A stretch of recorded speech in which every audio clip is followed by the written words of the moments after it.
Dear Diary, this is much more difficult a task than you could ever imagine. It is Christmas 2014.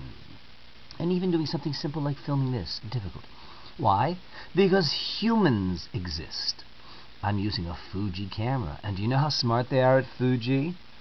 They put the microphone and the speaker on the bottom of the camera, so if you hold it with your hand, you accidentally cover the mic, and if you put it on a surface to film, it will block the mic. Geniuses! Everything today is retarded. The best designers and programmers in the world are producing garbage. Google, I can show you so many flaws with their shit. Apple, non-stop flaws. Okay, wait, I think I'm already digressing. Hello, ladies and germs. My name is Christopher Alexander Brodier, and I am apparently the most controversial man on planet Earth, and maybe in world history.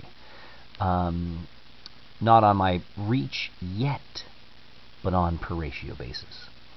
Right? If every single one of Martin Luther King Jr.'s enemies and every single one of his supporters had all said that he was head of the KKK, Grand Wizard, his life would be like mine.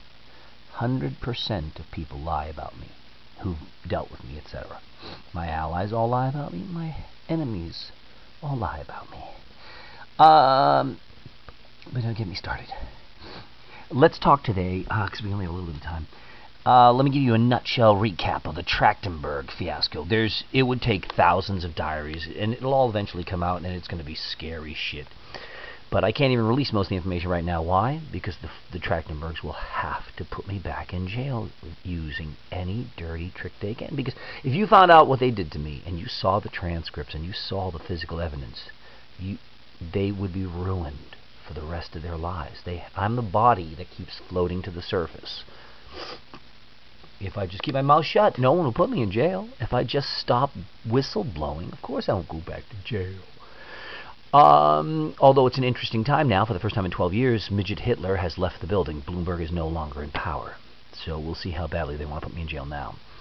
And D.A. Charles Hines in Brooklyn, who persecuted me for 6 years and helped pedophiles and that rapist Harry Stuckey, helped them destroy lots of lives, rob lots of people.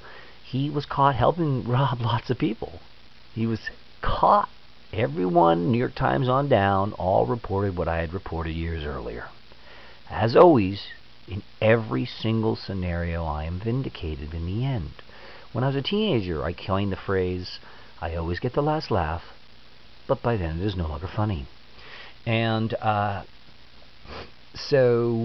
the fuck was I saying? But let's try to keep this in, focused. Focus, Christopher. I am a little stoned. I'm not going to lie to you.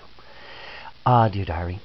Let's look at the Trachtenbergs case. Now, the Trachtenberg case is allegedly finalized. Well, it isn't. It's on appeal, and I've already won several times over. The prosecutors behind it were disgraced as using false evidence in other cases, framing innocent men in other cases, doing all the things they did to me. And the exact same people, Vecchione, not just Hines, Team Vecchione, who were the team assigned to my misdemeanor cases, they don't handle misdemeanor cases. I got very, very special treatment. Who can guess why? So, what the fuck? As I was saying, let's give you sadly, the Trachtenberg battle is probably going to go on another 10, 20 years, because there's almost no chance the appeals court is going to do the right thing, or the lawyer writing the appeal is going to do the right thing.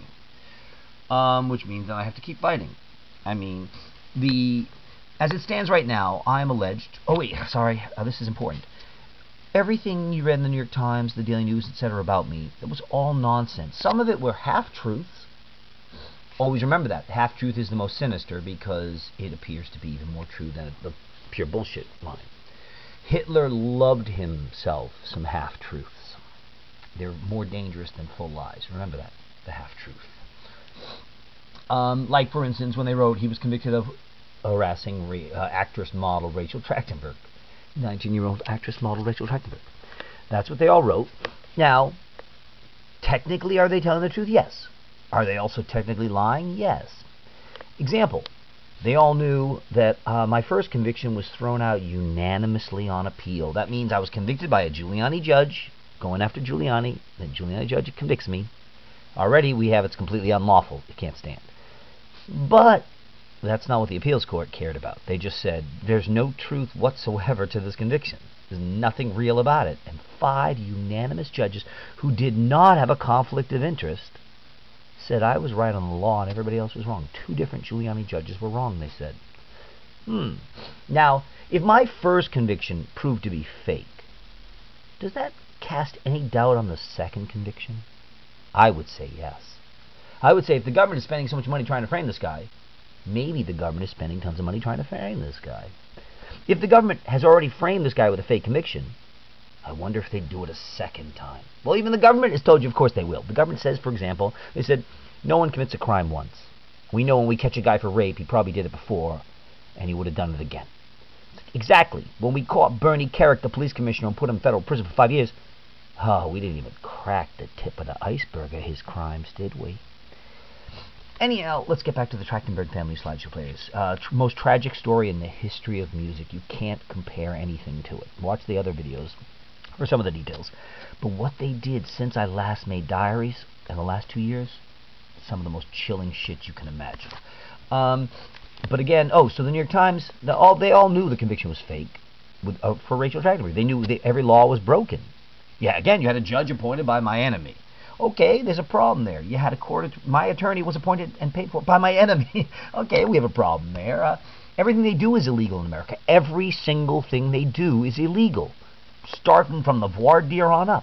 Example, in America, or at least in New York, it says they tell the people of the jury, this is a case of the people versus Christopher. The people, really? Not the state. It's the people.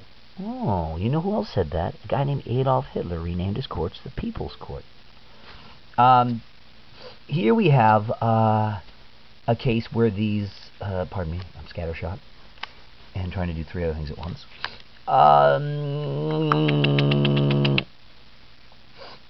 You see, so it's a half-truth. They knew the conviction was fake, the New York Times and they all knew it was fake, but now they also knew my first conviction was thrown out. Why wouldn't they include that? It becomes a complete distortion of truth, masquerading as technically accurate. It was double crime because they knew my convictions were fake, but also they knew that particular conviction was fake. But whatever. If the New York Times was good at fact-checking, there wouldn't have been a war in Iraq. Would there have been? Thank you. I'm always vindicated in the end. Everyone said Lance Armstrong was a winner. I said everybody who's a winner is a cheater. Every person who wins cheated, cheated, cheated. Every successful person on earth cheated, cheated, cheated. Everyone called me crazy. Turns out Lance Armstrong cheated. D.A. Charles Hines, for 24 years, the newspapers hailed him as a hero. I said, he's a cheater. He's a cheater. He's a criminal. He's a criminal. He's a criminal. He's a DA. DAs are inherently criminal. He's a criminal. He's nothing but a criminal. You cannot possibly be a good DA, you cannot possibly be a prosecutor or a district attorney and not be corrupt. And anyone wants to challenge me on that in a debate, bring it on. But they won't because they know it's true. DAs are political pieces of shit. They have nothing to do with law enforcement or law and order. Oh shit, a minute left. I don't have to keep doing part 2. That shit sucks. The score of the Trachtenbergs of the trial was fucking mind-boggling. Again, though, you'd need to write an entire book of just the trial. Like a 900-page book. Everything in the whole trial was amazing. I don't have all the details on me, like how many days it was. It lasted 3 weeks. It was supposed to last like 6 days. Hurricane Sandy, was it Hurricane Sandy that came in the middle of it? I was penalized. The judge, Desmond Green, literally said, here's a fun example. The judge, Desmond Green, black guy, nerdy, idiot, knew nothing about nothing. He said, Mr. Brodeur, you're going to have to cut your defense case short because we lost a week because of Hurricane Sandy. And I said, well, that's a little unconstitutional. You might want to look up this thing called the law. I mean, being a judge and all, you should probably know what the law is. And you can't cut defenses time to make their defense case because a hurricane came. And every decision he made was that fucking insane and retarded. And every judge in this country, well, not every one of them, but almost all of them are fucking dirty as fuck. Every prosecutor is dirty as fuck. But not every judge is. There's still a few good judges out there. But I've never, as a victim of crime, I never once found a good or honest DA, and as an alleged criminal, I never once found an honest or good DA. Not once. And even in the cases where you think they do good, you're wrong. You don't know the truth of the whole story. Blah, blah, end of part 1.